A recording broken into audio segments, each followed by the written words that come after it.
Started. Dun, dun, we're here for live. Dun, dun, dun, dun, dun, dun, dun. All right. Wow. And that was our intro music written by my dog Jack. Thank you. Alrighty, folks. Welcome back to the Mushing Alaska podcast. Dude, Sean, it's good to see you, man. How are you doing, man? I'm good, dude. We've basically, Brendan and I have existed in this weird reality of like, hey, man, like, let's catch up, but also, like, don't say too much because I want to really properly catch up.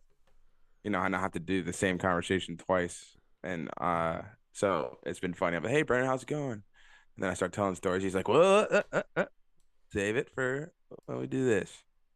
So Yeah, yeah, like but it's going good. no, straight up. I've been wanting to talk to you, but it's literally been over almost 3.5 full weeks since we have seen each other virtually or since we've had like an in-depth conversation. That was the last time we recorded our part two preview of the Iditarod. And, we've been in touch here and there with just kind of like basic texts and whatnot throughout this, but this is our first time getting together and collabing. So super stoked. And dude, I just to first of all start off, I have to tell you, I am so proud of the work you did, man. Like, I don't think you or me or really anyone knew what to expect with the, the what you were going to even be doing or whatever. And man, I have to tell you, like, I have never once wanted to watch a live feed of a checkpoint, and I don't know how long I was like on my end. I was doing all of this by myself, right? Without the like type of knowledge, the depth of knowledge that you have. I'm like worried about the guest, worried about my next post, worried about promoting that it's going live. Da da da da da. Well, I think it was like the second ish day, maybe the third day before I even realized that you were even on a live feed and like you were, so I like chime in. Dude, I chime in. Oh my God. Fucking gold, dude. That's all I gotta say. The Iditarod, man. The insider, they hit uh, a fucking home run, man. You're like, sorry guys, I just mainlined eight ounces of dark coffee to the dome. I'm ready to go, baby. And I was like, grab your popcorn, baby. We are ready to roll. So, but no, I'm proud of the work you did. I know you worked, long, hard, crazy hours, I'm sure. In fact, I'd like to know more about that because I don't even know the details of that yet. Um, but man, good fucking work out there. From one brother to another, I'm just proud of the work you did, man. Congratulations. Thank you. Yeah, I appreciate the high praise. I also just keep it relative. Yeah, I was just kind of hanging out behind the live stream, just zooming into the teams coming in, talking about, you know, we've spent all these hours talking about mushers. I've gone to all these races and stuff, so just all that accumulative, uh, you know, it's not like I was able to get like great interviews and at the Copper Basin or at the Iditarod, but I was talking to everybody all the time and just like checking in and trying to introduce myself to people, but because there's just so many people in this amazing community. But yeah, you know, so I knew that all the Iditarod teams had I knew like the gist of their story at the worst. And then of course some people like, you know, Amanda Otto or Jessica Clake or Dallas or whatever, I might have like a little bit more in depth than average. But even, someone who I'd never met like Josh Robbins and Jeff Reed, who I got to meet out there, I at least knew the name of their kennel and like roughly where they were. And so that's kind of nice because people are want to go to those websites. They don't know about them, and this is like when they get the most publicity, so it's kind of cool to help out a little bit. But yeah, I mean, the schedule was crazy, but it wasn't like crazier than running the Iditarod. It made the race look really hard, like watching these guys coming in and out of checkpoints and knowing like I was struggling on my little sleep schedule, and then they were like running on a fraction of that, and I was like, I got to go inside to grab coffee like whenever I wanted, and had a heated tent or a heated whatever place to sleep. 100% of every sleep I took was in a warmer than the ambient temperature of outside, and so yeah, it was eye-opening experience, and a super thankful to Greg for the considering me. Uh, because yeah, I told him I would do that every Iditarod for the rest of my life, unless I get to run the Iditarod again, you know, and then I would take it off for a year or something. But that was literally the dream job for sure. That's awesome, man. I love to hear it. I think I did a lot of praise every day, when I was doing my thing, holding it down. Every day I was essentially giving a Sean update. Like, so what checkpoint were you at? If I had like listened in and heard anything like worthwhile, like I would be like joking around or whatever. Um, so man, it was just like it was a great time. And I'm just glad that I'm glad that it worked out. And I think that every day, like I was praising what they were doing between the work you were doing behind the camera at the checkpoints, making it interesting, to then Katie Joe, like she was just a breath of fresh air. You know what I mean? And she, like shout out to Liz. She is also has over the last few years has been a breath of fresh air, but obviously with her out taking care of the baby, for me, I'd never experienced Katie Joe before, so the combination of you two and I think the Starlinks, man, I think the Starlinks made a freaking huge difference in terms of what they were able to provide every single day. There was new content in the form of live checkpoints, in the form of videos. Obviously, towards the end, the videos become a little bit less. But even comparative to years, last 4 or 5 years that I've been paying attention, it was just such an upgrade. So shout out to you, shout out to the insider, shout out to Greg and all the other people behind the scenes that we don't even know. Is there anyone that you want to give a shout out to Oh yeah, that for we sure. don't know their name? Well, it was the Iditarod Insider Trail uh crew, which there's two pairs of people, four total. You had Ty and Philip, and Ty's been doing it for 5 years. Philip, I think's been doing it, or Phil, I don't know, but yeah, Phil's been doing it for 15 years, and they basically are. You take it for granted. Myself being the guiltiest of anybody, when you're watching these videos on the insider website of like mushers that are camped out on the trail or whatever. I'm like, oh, like Greg and Bruce must have just kind of hopped on a snow machine and you know bumped out there for a quick ride, got an interview, and came back, kind of thing. It's like, no, there's like, so it's Ty and Phil, and then it was like Matthew and Ryan was like his first year doing it, but and Matthews too.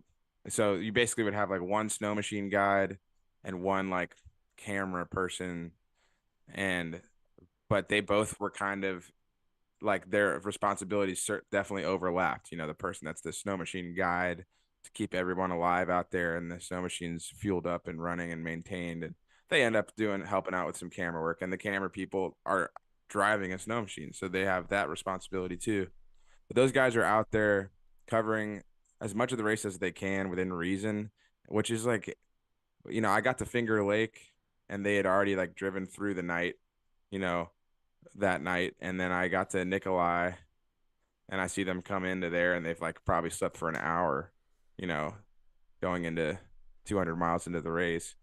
And so they're just like, they were out there in it, and with it like way more intense schedule, than anybody on I mean, from what I observed, more intense than most of the rest of the insider crew, just having to, by the nature of having to go 1,000 miles on a snow machine on this rugged terrain. And then that, if that wasn't enough, you got to stop and you got to get the shot. And it's not like you just like press click and you've done it. Like you have to like be thoughtful of like where are you getting the shot, what's the lighting like. And then of course you got to be sensitive to the musher who's like could give two shits about the shot. They're in their own world, and you have to be like careful about when to approach them so that they're not like bothered and you're not bothering the dogs. So it's just like, if you could consider it a failure if they went all the way across the trail and then got these grumpy mushers or meh shots.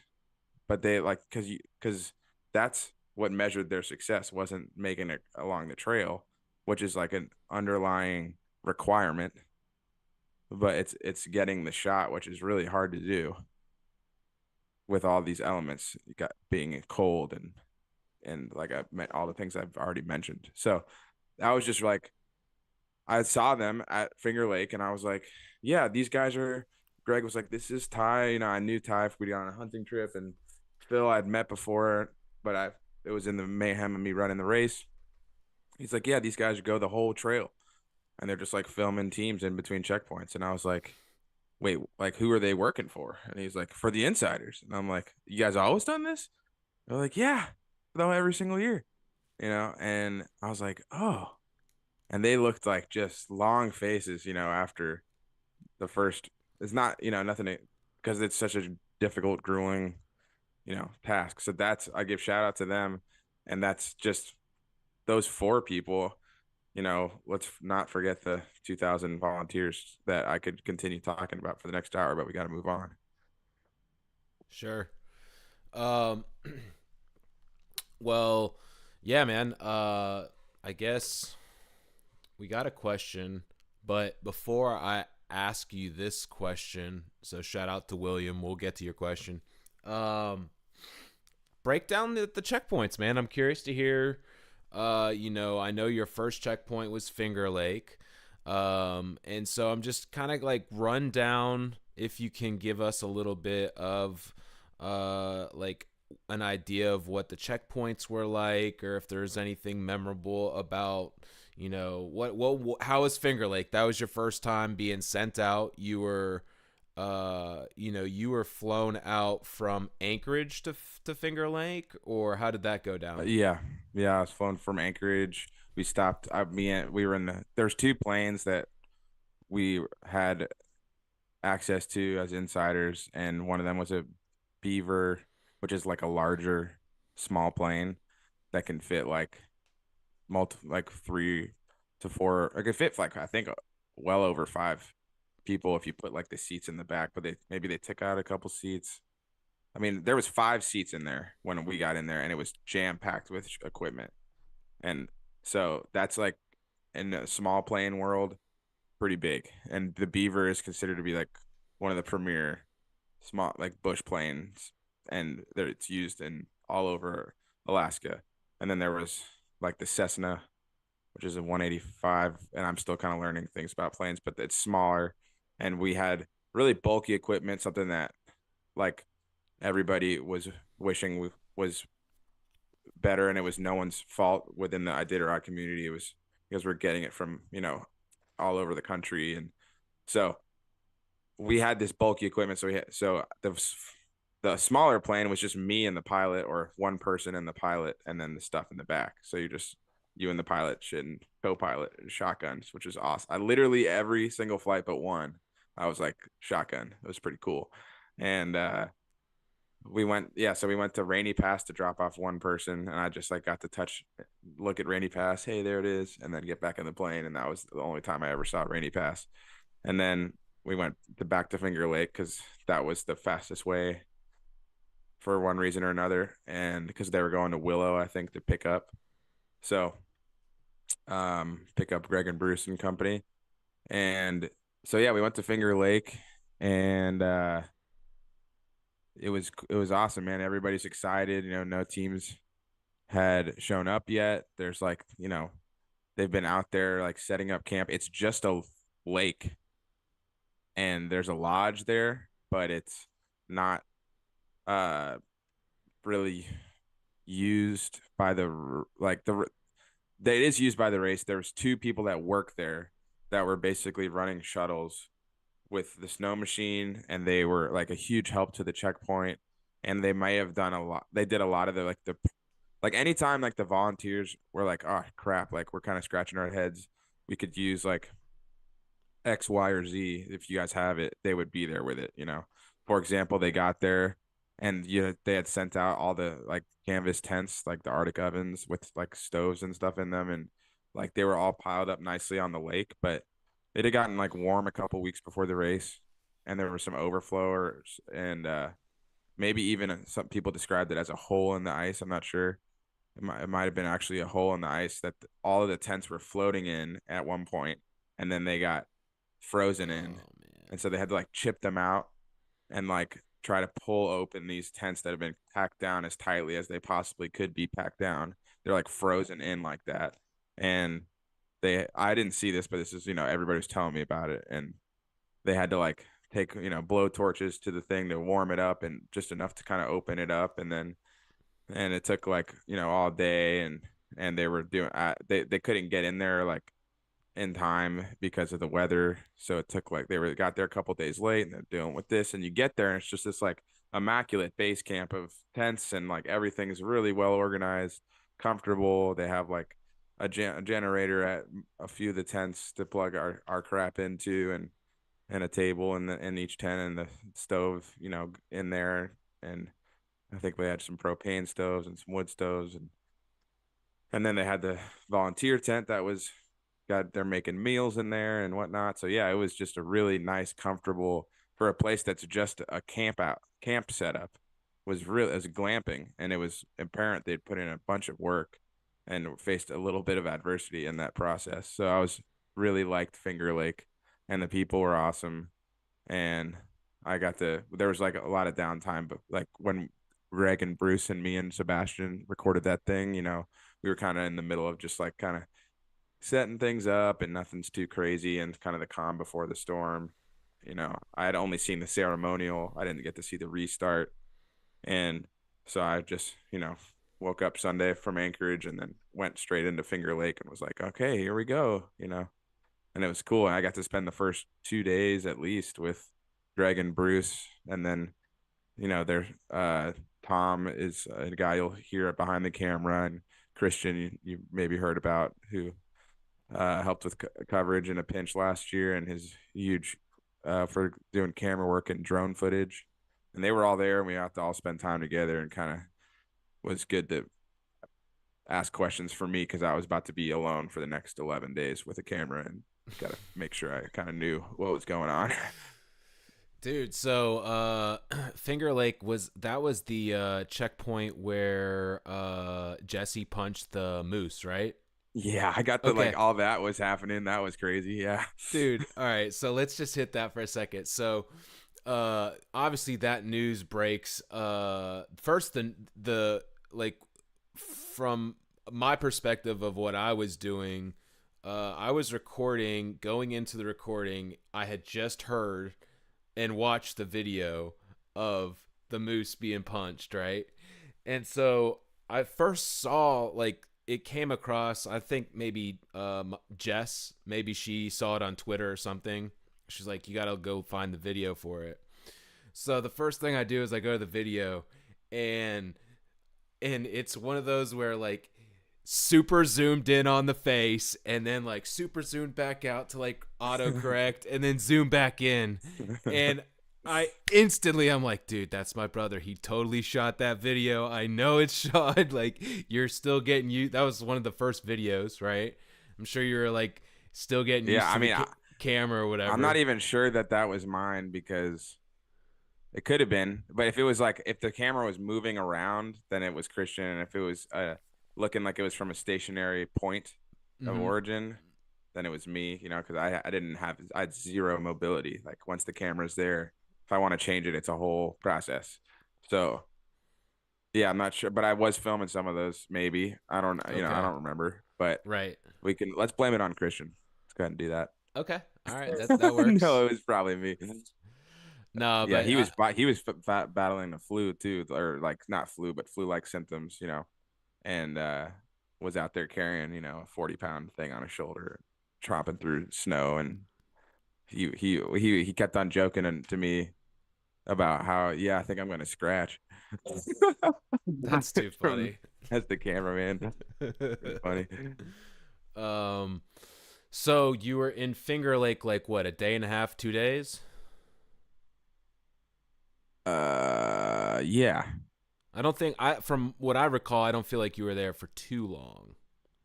Yeah, it wasn't more than we got there like at sunset of the day of the restart, and then the first team was there, before sunrise the next day, and then I stayed through that day and I think it was into the next day maybe. Yeah, I don't really, dude. It kind of blends together a little bit, Yeah, but yeah, that's fine. I think it was 1.5 days. We'll call it. All right, so yeah, I mean, like, I want to hit on all these other checkpoints, but I don't want to like go too much down the rabbit hole, just because like we're gonna lose out on time, like being respectful of your out time today. Um, so then you go to Nikolai. Tell me a little bit about that. Well, firstly, I know that we want to go past Finger Lake, but I did see that whole thing go down where Jesse came in and he's like, it's the first musher, I think, and we're excited. It's everybody's excited. Just like, I wonder what's been going down. And he's like, yeah, we almost had this thing with the moose, and he punched it. He said that. And I'm like, what? And I don't even know if that he said that on camera or off. Maybe he did say that on camera. He did, And yeah, yeah. then and then I was like, the first thought in my head was thinking back to like Matt Failer's and Moose incident from a year or two ago, where somebody else had said, "Hey, there's an angry moose on the trail," and then the next musher came and he's like, "Yep, there's definitely an angry moose on the trail," and then Matt came and it was like, "All right, I gotta dispatch this little fucker," and then you know Jesse comes in and saying, "Hey, there's an angry, like full grown healthy moose, like strong. Sometimes you get these moose that are like dying and they're like, just kill me, because they're just so much snow and it's cold and winter sucks. And if you ever interview a moose, it's hard. It's hard being a moose. And so this moose is on the trail, and Interview Dallas, a moose. the Moose. I first thing like I'm that. thinking, when Jesse says, "Hey, I punched this moose," and like we barely got by like unscathed, I'm thinking, all right, who's next? Because they're about to, like, this is kind of tight area of trails, and like this is going to be interesting. And so yeah, Dallas comes in. He's and he has Baloo in the bag, and camera. He's like, you should get. I there's certain like you know respect that you have to have for the dogs and the musher. And so Falu's in the bag. You're like, let's not point the camera right at like Falu, who just is in like a pretty sensitive medical situation, and Dallas made that known. Like, look, there's a bunch of other great dogs up there. Why don't you look at them while we deal with this situation? And so that was just dealt with like very sensitively and efficiently. And it was one of several things that I saw that were really difficult, tough, bad situations that were dealt with like super professionally, and like with you know um real like time is of the essence, kind of energy, but not like, but it was not necessarily like a panic. Oh, what are we going to do? Like they just knew exactly this is the process. Let's get the dog, to this area where we got things set up and examine like what are the problems? What are we looking at? Does the dog okay to hang out here? Did we need to get the first flight back to Anchorage? Turns out she needed the first flight back to Anchorage, and a couple hours later was back in the big city. So that was cool to see. But yeah, and Falou seems to be doing well. I just saw a post of Falou Yep. from Dallas, and so continuing to recover. But yeah, that's the end of Finger Lake. There's so much more, but Dude, we I'm can I'm maybe glad that tap you into at that least later. I'm glad that you at least brought that up. Cuz that was definitely, a big aspect of the race, the moose and the residual aspects of how the moose came in back into play so many times. For me on my end, I remember talking about the moose on day one, and then for me the next day, that like, but I don't think, but if I recall, Dallas had not yet had the encounter with the moose when I started recording. So yeah, let's see. Dallas comes. Yeah, like he came in at 8 o'clock. That means it was. Yeah, no, that this had not happened. So like, day one, moose encounter with Jesse. Day two, Dallas puts down the moose. I'm thinking after that we're done, right? And then it just like kept coming on, Yeah. Yeah, So the next like few mushers, like I would just kept on asking every musher that came in, like, how they so you see that moose? Like, what's up with that? And they were like, yeah, like we came like around the corner, down the hill, and like just full ramp off the moose's ass, like caught air with the sled and land. That was the first like 3 or 5 mushers after Dallas. And then I think someone got it moved off the trail, but yeah, I don't really all this information kind of trickles in, and then by the end of the time at my time at Finger Lake, people were like, yeah, I saw like a little blood trail and some moose off to the side, but it wasn't really in the way. So yeah, that gotcha. was that was that whole situation. It was cool checkpoint to see the teams like way on the other side of the lake, and then you kind of could follow them. It was a really cool shot. I don't know if you remember that shot, the shots of the teams coming in, but it was like, oh, there's a team like way in the distance. I'd zoom like super in, and it was just I love seeing like a dog team that's just like dwarfed by the size of Alaska and the size of just the country that they're traveling through, and you just see this little tiny little microscope. If like the video that I have of Wally Robinson's team camped out on the shelter cabin, it's on the Google Drive that I share with you, Brennan. Mm-hmm. There's a video of Walter Robinson's team camped out at the shelter cabin that's right before the sea ice, just past Yep. Shaktoolik, and so just like those shots of like teams way the hell off in the distance, you can't tell who the dogs or musher are, and that was like the epitome of that shot of Finger Lake from Finger Lake of the teams getting in. I Nice. really wanted to get a good angle of like each checkpoint, and sometimes you had to sacrifice something, whether it Right. was not being able to see the mushers working on their dogs, or maybe you don't get to see them exiting, but you get to see them entering, you know. Right.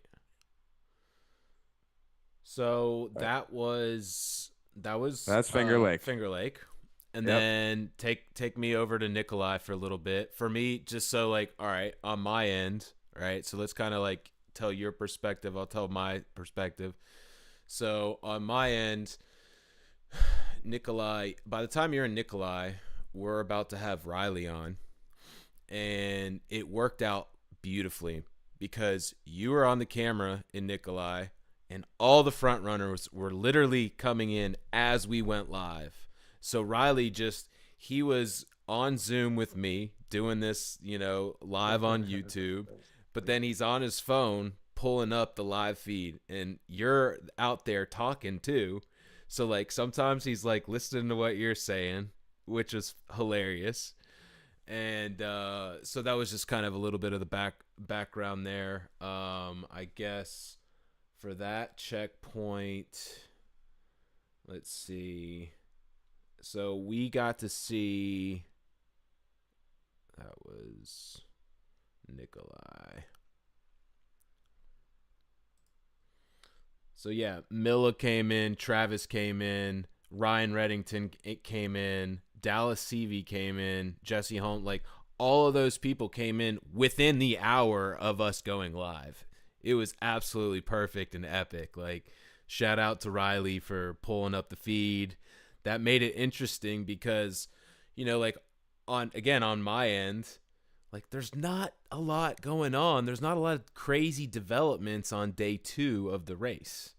So I was like Mm-hmm. going into that one, I was like, I wonder what we're gonna talk. Like, the moose was the story, but like beyond that, I was like, what are we gonna talk about?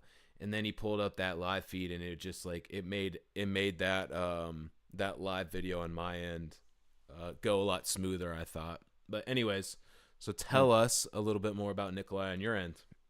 Nikolai was definitely in the conversation for like most put together checkpoint for just like musher conveniences. They just had like this pot of boiling water that, when you have a checkpoint that doesn't have access to like easy access to like warm water, these guys had water coming from the school or something, and they'd put it in the barrel, and then they'd just get this ripping fire underneath the barrel, and the water was like, I mean, every musher was so stoked because you get there, the water's piping hot, like boiling hot, literally, like as you're pouring it on frozen meat, it's like cooking the meat, like going from like red to like brown and cooked, instantly. And the dogs, like, that's an, it's kind of like, nice for to have a couple of cooked pieces in there for the dogs. I think they get excited about that. And so that's just takes away probably like easily 15 minutes worth of work for your musher. But it was for some teams, it's a little bit of a walk to get there. Maybe like, and that was a fun thing I was doing that my friend maybe pointed out, that I would kept on rating the pace at which the mushers were walking to get the water.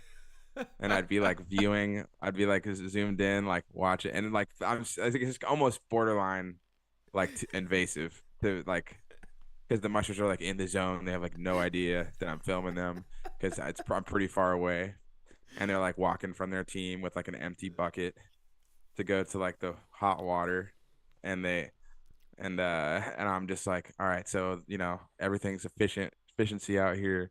It's important to get those dogs fed and taken care of, and bedded down as quickly as possible and maximize your team's time stopped. And uh and so they're walking, and you see some people literally like full on power walk, like, just, we gotta get to like ASAP, and other people are like, God damn it, I'm so tired, like, I'm just gonna use this walk as like a little bit of a breather, to just like where I'm just get to walk, instead of bending over and taking off booties and whatever.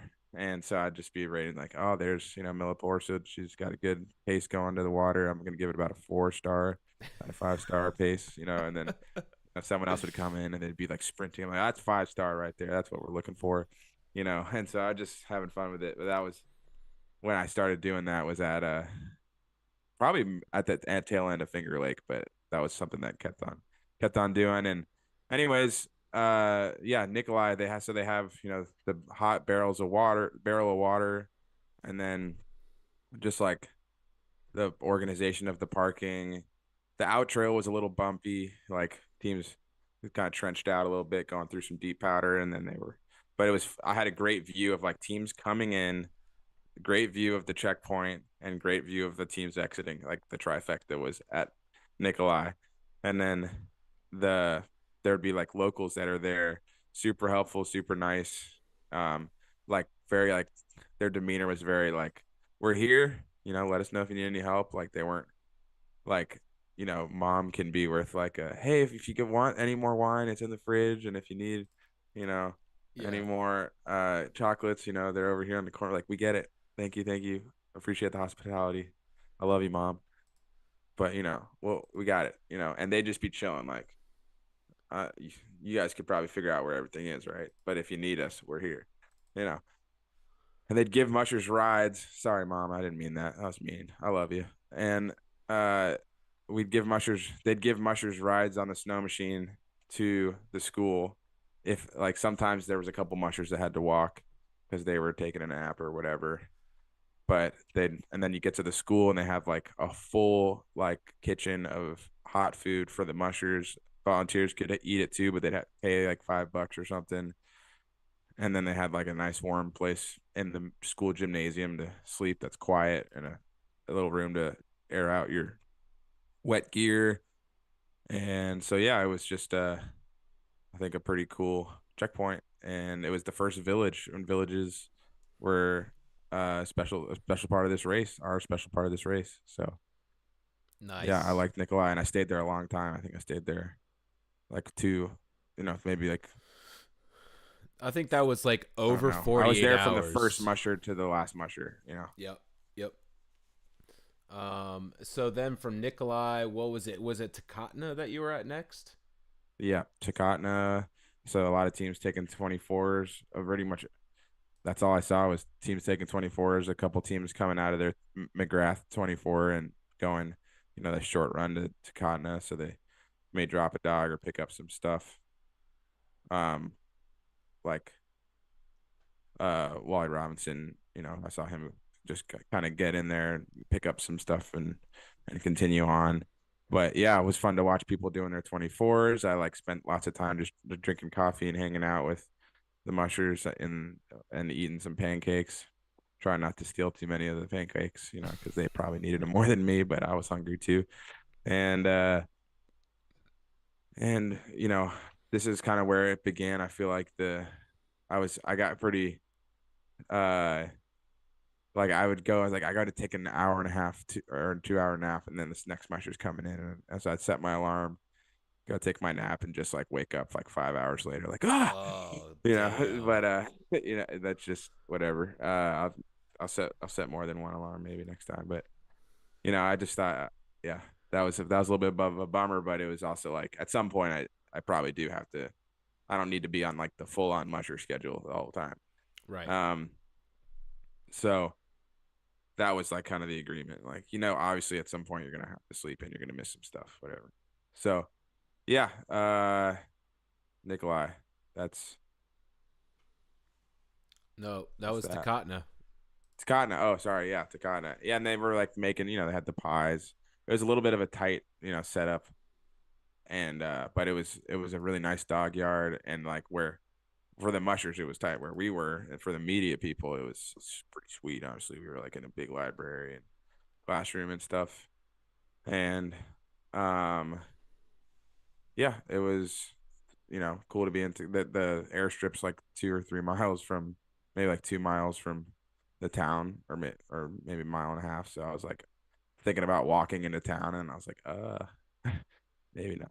Maybe So I not. got Maybe not. got rides from the locals and uh yeah, I got to I remember, Ryan Reddington stopped by the camera and said hello to the fans and stuff and talked to, Aaron Burmeister and got to hear, hang out with Jesse Royer for the first time and uh, you know, a lot of talked with like Bryce and Aaron Altimus a lot, in those earlier checkpoints and just trying to give them words of encouragement and yeah, it's cool. Takotna. I was there for I don't know. Who knows, man? I was there for like 2 or less days. Right. And then, did you make it to Cripple? Is that I sure did. Yeah. up on a Crip Creek?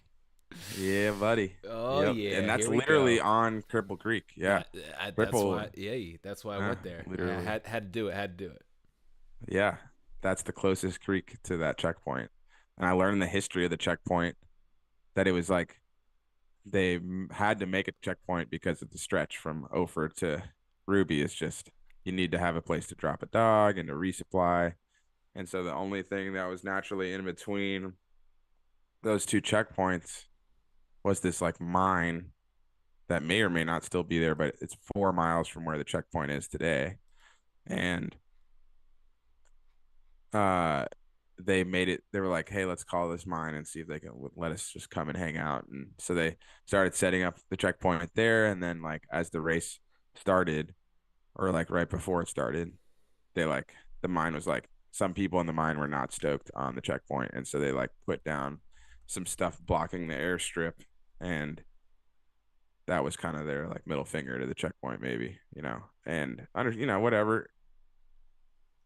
Nothing against the mine. I don't even know if it's still going or not, but it's not everybody wants to have hundreds of dogs coming to your checkpoint for 48 hours straight. That's fair. And all the buzzing of the planes and it just, yeah, they got to put their mining stuff on pause. So I don't blame them, but they had to figure out something. So they like literally sent out like multiple planes and they just like scoped the area within 10 miles of there or whatever for like what is a place that we could set up a checkpoint that's like Right. accessible and flat and easy or whatever. And so this is just like this open swamp that like they're like, yeah, let's just set up stuff there. And they had like a few days to do it, and they set up, tents, and maybe, I don't know, they set up a makeshift checkpoint. And now they're, fast forward multiple decades, and they've got like permanent structures there, but they can't get out there in the summer to like do like good work. I mean, they're doing great work on them, but you can do better work when there's no snow everywhere, and they Right. can't get out there. Like, you literally can't like land a plane there. Like, it's like you pretty much just can't. There's no like big river to float in on or something. So there's just like not. You could go to Ophir and walk 60, 70 miles, but that's the reality of the situation. So they get there, and it's every other year in Cripple. So they get there, and it's 2 years since a human's been there. Right. So you got 2 years of like all this, like, kind of semi-permanent, semi-temporary structures that have had, all this weight of snow that's melted and come and gone. And, so they have to dig out all this stuff. It's a March or February when they get there. And so there's just like a winter's load of snow, and they got to make a way to get in and out of these buildings. They have like this super comfortable sleeping area for mushers that has 8 beds, and it's like super heated with a diesel stove nicely. And so they have to like get all these stoves, hooked up, and remove a bunch of snow, and they put like new roofing on the shacks, and they literally were there for 2 weeks before the mushers got there, just putting this checkpoint together, like driving snow machines um up and down like the swamp to like make a airstrip. It's not like there's an airstrip. It's just Right. like a open area of snow that they like marked, and they have to like create this airstrip, and then get all the food and moved in, and the tents set up, and the marking of the checkpoint. And it was a ton of work to witness.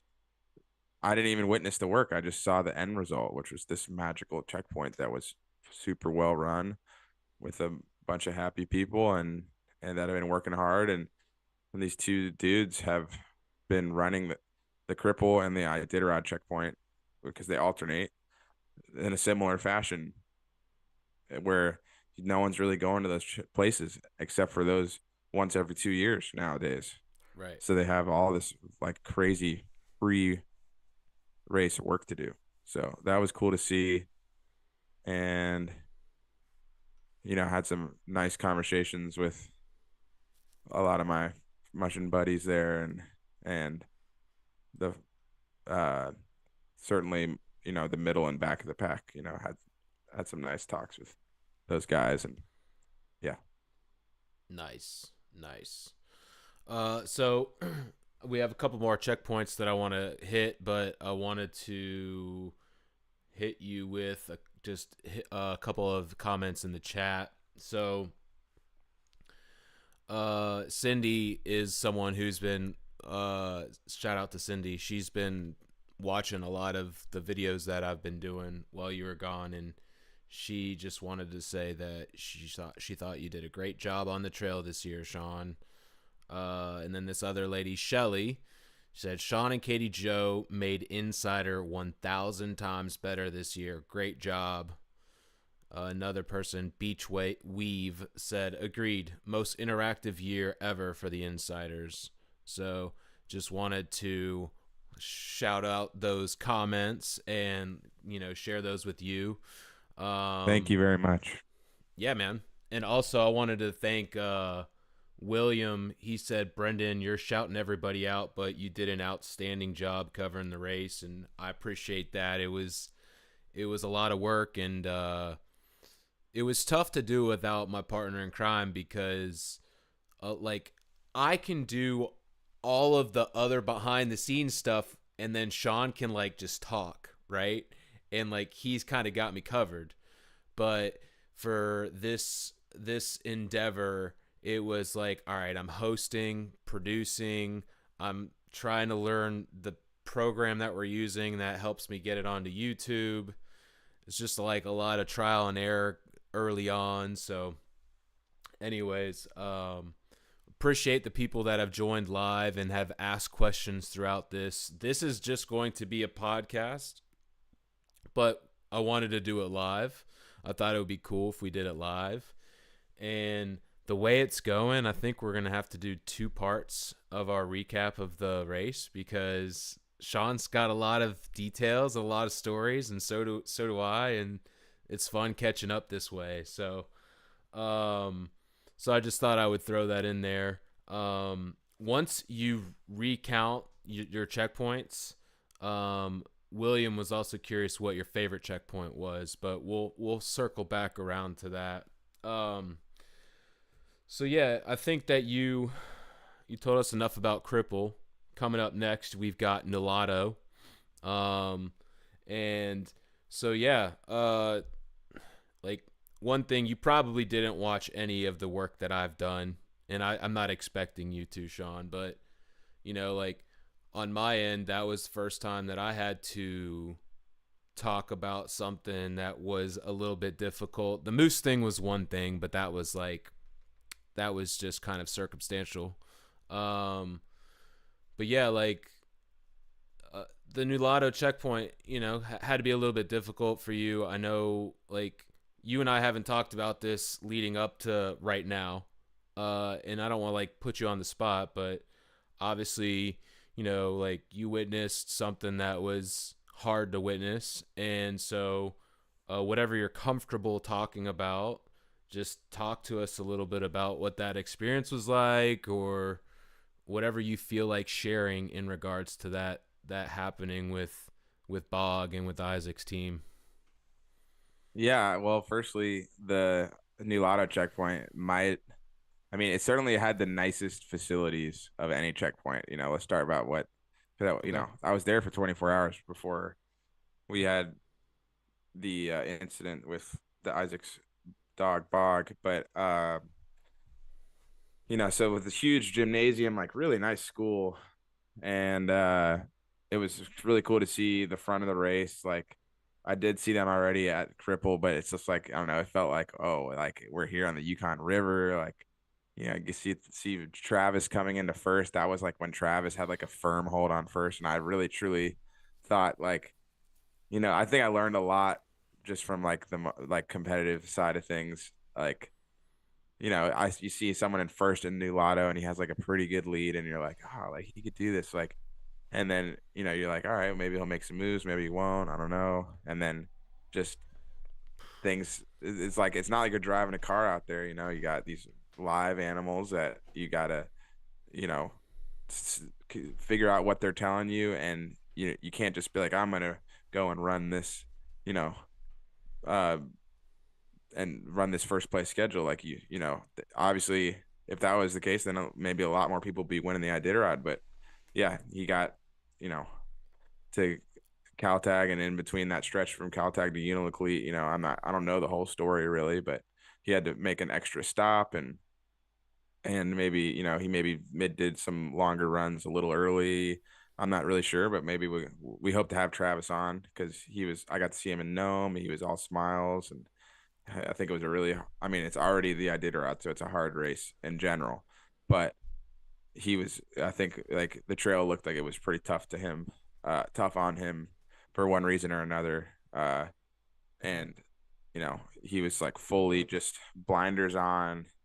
Like, I don't have room in my brain for anything but what my mission is right now, So, like, I'd see him and he'd be like, hey, man, like, and just like not ready to have a nice, like, what's up, buddy kind of talk. And I was like, totally get it. Anyways, so that was kind of cool to see like the drama of Travis getting in there in first, and then you see And let me just add to that real quick. So, like, behind the scenes, Sean and I have been trying to get Travis on for like the last, I don't know, like month and a half leading up to the Iditarod, and for yeah, whatever reasons with schedules, it just hasn't fully worked out.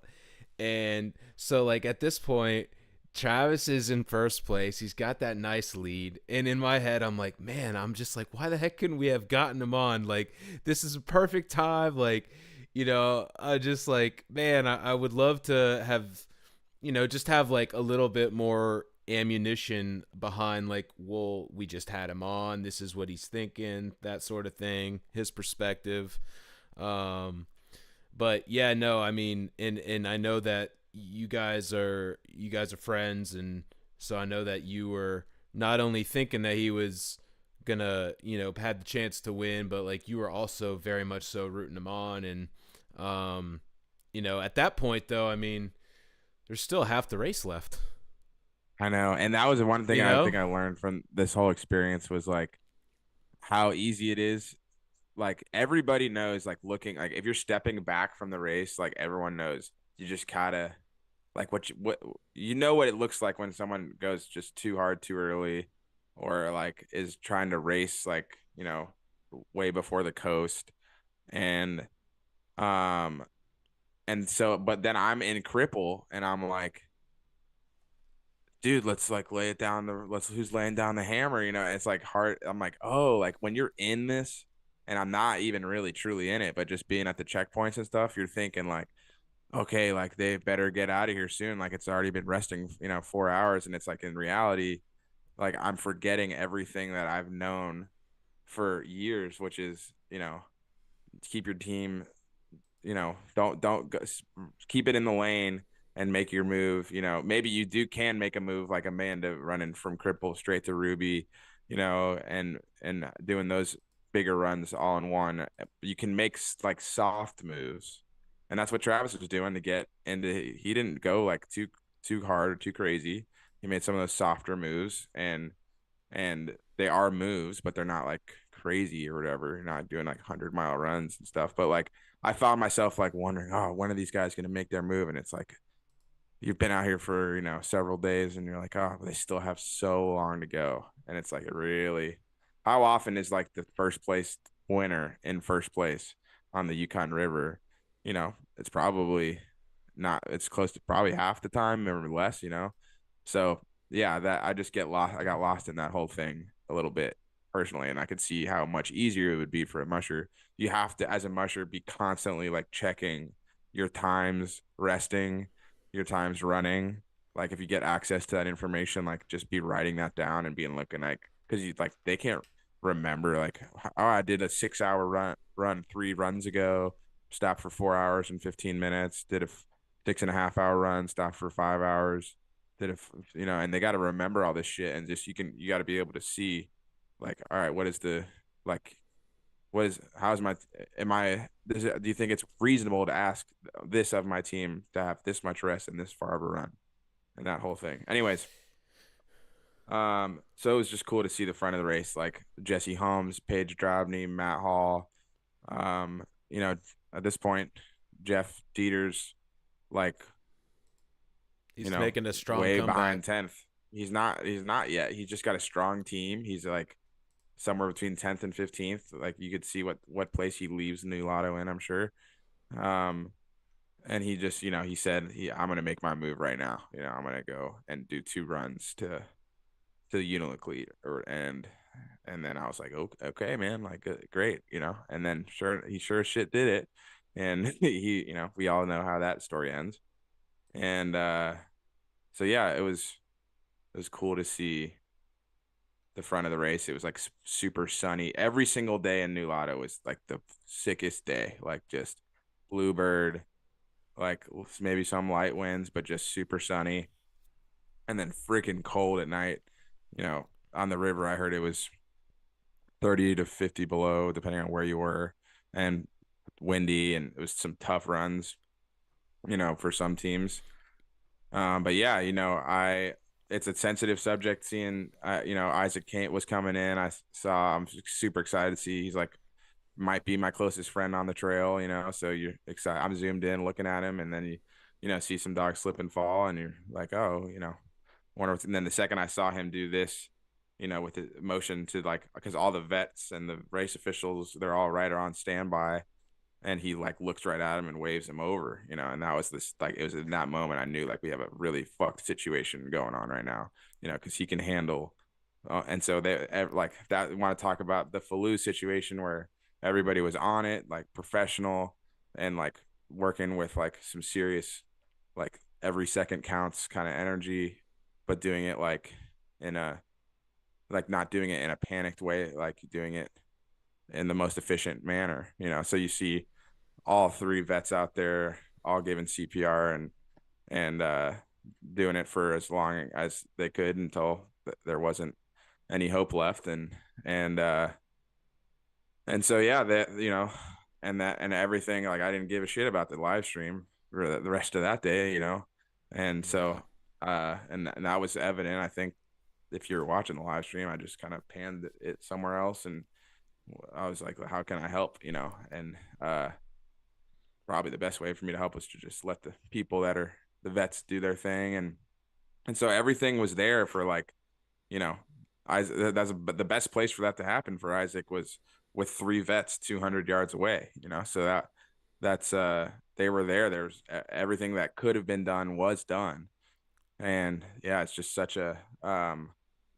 believes a head scratcher for not just Isaac, but for Hunter and for uh Calvin, and they all kind of had like a um similar demise, and it was super healthy dog, peak performing, like competent musher, running like well within their dog, like they weren't pushing their teams. Hunter, Calvin, Isaac, especially. I mean, Hunter's dogs, I saw them in Nulato. They're great. Calvin and Isaac are running like these teams that almost could have made Dallas's A team, and they barely didn't. And they're running like puppy schedules, running like resting. Like those dogs are humping each other at checkpoints. Like they're just not tired. So they're just running super safe, easy schedules. So just to have like these three things happen in a similar way, you just got to think there's something missing, that like some bit of information that no one knows, that we like hope to find, because you, one time this happens and you think, oh, sudden death event, they have animals, they can die. That is like, you can't just guarantee 100% that everyone's gonna be okay. This could happen on you walking your dog or laying on the couch, uh and these dogs, they were doing exactly what they loved, and they weren't like running them into this, like this was like totally within their conditioning and training. And so it's just uh you hope maybe it was just a random terrible luck to happen to three dogs in this race, but it hasn't happened in all these years, and it just, you hope that there's something that these tests that they do on the dogs will be found, that's like, oh, like actually this medication that we give the dogs has this side effect on 10% of dogs or something. I hope they can find something like that. That's, there's something that maybe the like we don't know about a certain medicine or a certain kind of kibble, or we don't know about a certain kind of something, or we missed something in the pre-race. And I know that everyone in the Iditarod race is going to be doing everything they can to find that answer, whatever it may be. And so they're not just like, oh yeah, the necropsy was like inconclusive, and that's like, let's just wash our hands of that. you know no, they're like, they're not satisfied with that answer, so they're going to be continuing to do more involved testing, and do what they did. I don't know how the, and they probably had limited access to like medical tools and whatnot, giving looking at these dogs. So, but it wasn't an ulcer, it wasn't pneumonia, it wasn't what you could have maybe seen in the earlier years of the Iditarod. Uh, that was something that was, we later learned, was avoidable. Uh, this, there wasn't like an obvious answer um to this. So yeah, that it was devastating, and no one no one wanted this to happen, and it was hard. It was the hardest, pill for Isaac and Calvin and Hunter to swallow. They love these dogs. They've ever in most of their situations, they've known these dogs since they were puppies, or certainly for multiple years and most of their lives. Especially, I know like Isaac knew Bog since he was a little puppy, and Hunter has a close relationship with George, and Calvin's been working at Mitch's for a long time, so they know these dogs, and it's like heartbreaking for them And so it's just and it's heartbreaking for everybody. So we it made you think, what are we even doing out here? Like, how is this happening? And you kind of like went through some pretty dark thoughts, and then you see like the next checkpoint I'm at, I'm like, all right, like there's still a lot of dogs. They're still like, and they're all like thriving, and you see like these super happy, loving dogs and just living the dream, and people accomplishing their goals and getting to the finish line. And then you're like, I thought this is why we do it. Okay, because the dogs are living their best freaking life. Sometimes some shit happens, and we're doing it literally. It's so evident that we're doing everything we can to never have that ever happen, but you can't just make that a 0% chance. Like you just and but we're about as close to it as we can get. And yeah, we hope we find some new information between now and next year as to what could have been done differently. But it certainly wasn't anybody's fault, and you wouldn't wish that on your worst enemy. Yeah, I appreciate the depth of your answer, and I don't want to necessarily spend the rest of this episode on only that, but I did want to at least ask you a follow up question, and that is, so in a lot of cases where there is a dog fatality that is related to dog sledding or racing or whatever, there are two common types of things that cause death, correct?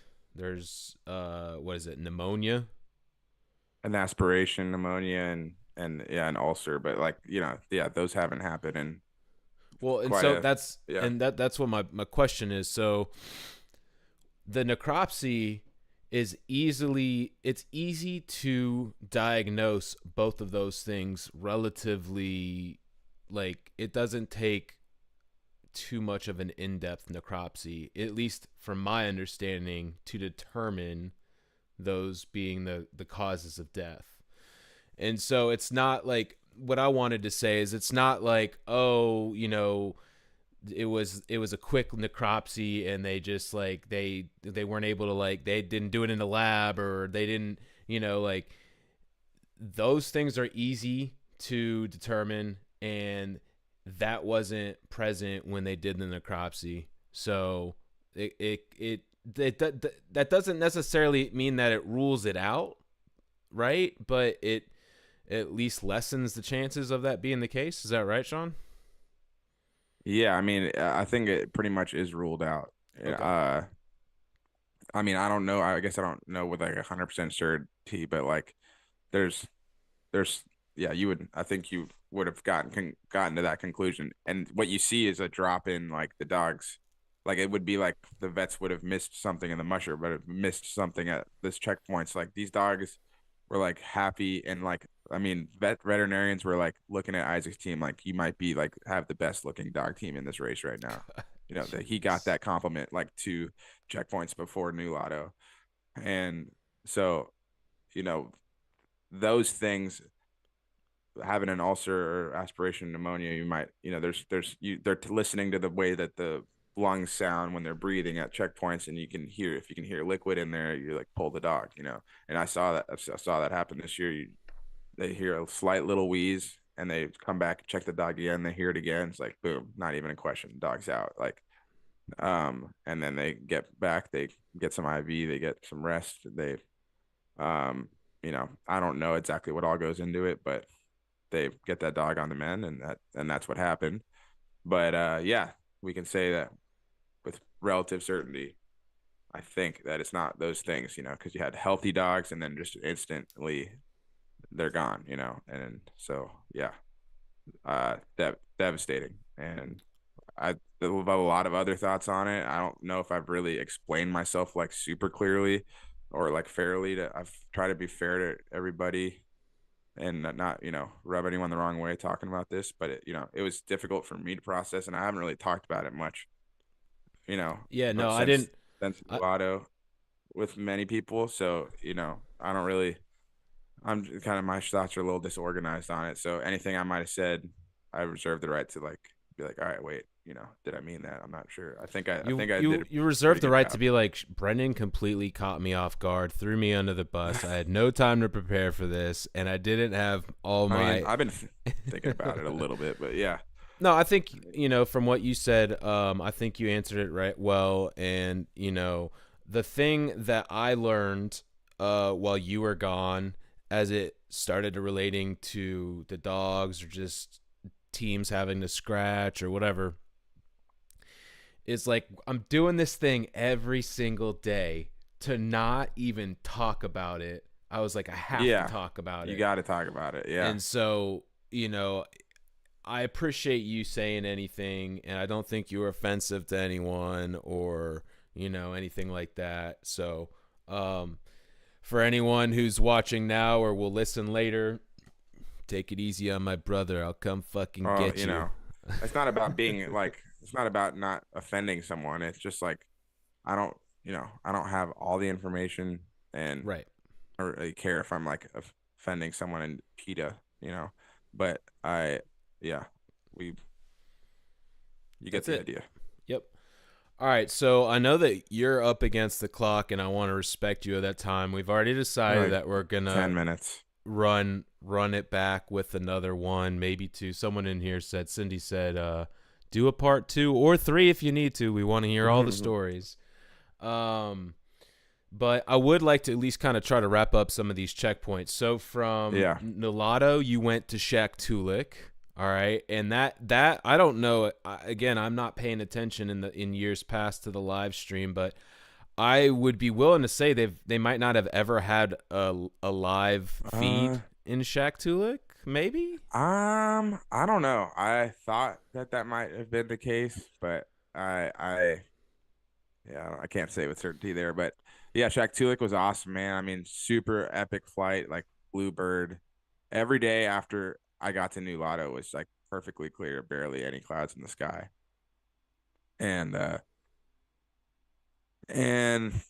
we got to Shaktoolik, and I got to see Eric Kelly, who was also in Nikolai, and he's an Iditarod veteran, and we should have him on here at some point. But he he was also volunteering at, I believe, at the Copper Basin, and so yeah, just like I'd seen a lot of him this winter, and it was cool to see a familiar face. Almost at every checkpoint I got to, I'd see somebody that I was like, "Oh, what's up, man? Like I didn't know you were gonna be here." And so that was kind of Nice, cool, nice. and got to meet like Linda and like I can't remember her husband's name, but the two people that like kind of run the checkpoint and have been part of it for years and years and years, and they were super sweet. And that was definitely the town that had the most like local love, like just like people showing up from town and just excited to be there. And we didn't have like any room in this building, and but people just come piling in like, we want to talk to our mushers, and we're like, hell yeah, come on in, like we'll just make room however we can. And so it was cool to mingle with some of the people that live there, and learn a thing or two about like what life is in Shaktoolik, because it is. I was like, dude, what do you can live somewhere else, right? And I was like, know that, right? And they were like, it's pretty windy here. And and I was I think he was like, yeah, obviously. But they now, I think now the people that have been running the checkpoint, they spend some time in Florida in the winter, understandably. But it's got world class like fishing and hunting opportunities, and that's the biggest reason why you see people living there. But it's literally just like one street on a spit, and there's like, it's just a crazy, yeah, it's a wild place, man. And it's beautiful, beautiful, beautiful, especially if it's not windy. And we got there, it was super windy, not super windy, but like regular Shaktoolik windy, which was like 20-mile-an-hour winds. And then it kind of calmed down for the rest of my time there. And I got to see Dallas coming in there in first place. And that was like really exciting. I was like, that son of a bitch is about to pull this thing off, isn't he? And then but like, you can't, you gotta love every, I don't know if, I just feel like you gotta love Dallas, man. He was, we could talk about more about the race and stuff maybe next time, but I just wasn't a bone. Masterclass, There wasn't a bone in my masterclass, body that was like, ah, bummer. Dallas won again. I was like, hell yeah, dude, the guy deserves it. And dude. Yeah. um and yeah, so Shaktoolik was pretty special, and I spent a lot of time hanging out with Jason Mackey, and he was a nice, super nice guy, and talked to Paige, and she was talking about her being a little tired out there on the trail, and was life is hard 700 miles into the Iditarod, so it was just fun to see those guys in the front of the pack. Nice. And I'd try to, yeah, I'd just it'd be nice to have a quick conversation with someone they knew, but I didn't want to be too much of a bother kind of thing. And so that was cool. That was Shaktoolik. Nice. And then you went to your last checkpoint for at least like having to worry about the cameras. And you made best of friends with the homie Quinn in White Mountain, huh? Uh, yeah, yep. I spent some time with this kid that was there. He was there to like help with like rides to the airstrip, but we landed on the river. We had skis, but some of the airplanes didn't have skis, so they'd land up on the airstrip, which is a little bit of a hike. So he'd go and be shuttling up and down, and he's 11. And he's like pretty fit kid and like pretty hardy dude, and he was in hindsight when we were hanging out, I think he had like coffee or something. He was like super talkative, and everybody there was like, you know, we were like, take it easy, let us get a word in here, Quinn. But he was super excited to see everybody, and it's like he just teeming with positivity and good vibes, and and he was excited to talk on the live feed, and I got him in there a little bit, and then yeah, he we hung out for like hours, and hours that first day, and then he must have gotten a little tired of me because I only saw him a couple times after that. But he was awesome. He bought us like apple cider, like that fancy apple cider in like glass bottles, like from like the local store. It's like probably like $15 a bottle or something. He brought like two of them. He's like, I got you guys. I was like, did you just buy me champagne, dude? Because they kind of look like champagne bottles. So we had some of this. He was super welcoming and happy to see people, and it was refreshing because it was just uninhibited excitement that we were there and that the race was happening. And sometimes people might be a little shy or whatever, and he was just like, nah, like I'm stoked, Dude, and I'm not scared to tell you about how stoked I am, and it was great. dude, it was for me. So I get a text. I think I had maybe just wrapped up doing one of our lives or whatever. I get a text. It's like, dude, are you checking into your brother at the checkpoint right now? Like, he's talking to some like local kid right now, and it is the most ridiculous conversation. And so like I go over, and I guess at that point you guys had gone down the rabbit hole about root beer, right? So like I'm like reading the chat in there, and I'm like, "Oh my gosh, the root beer." And then I felt like at some point, I forget who was coming in, but you were like, you had it like perfect. Like someone was coming into the checkpoint, you had it all zoomed in, and you're just trying to give the viewers like a nice, like, here we've got, we'll just, here we've got Mila Porcild coming in. Our team's looking great. And like, as any time you like take not even a breath, just like a half breath, he was there like ready to just like interrupt, and like I'm dying, dude. I am laughing so hard because I'm like, Sean, you like started to talk to where you never were taking a breath. So I was like, Sean's Yeah. like, Sean's like, all right, I'm trying to do this, but he doesn't want to be mean, but he's trying to like. I was just dying, No, man. we had a nice Gwen and I had a nice talk. I was like, hey man, just like people are paying to hear this stuff. You know, we gotta kind of be careful. I'm not saying don't talk, but you gotta pick and choose your moments, kind of thing. And he was like, like immediately was like, oh, okay, yeah, no problem, and like was not an issue after And that. then you So I never was like, saw him again. You scared him off. That's all it no, he took. came back.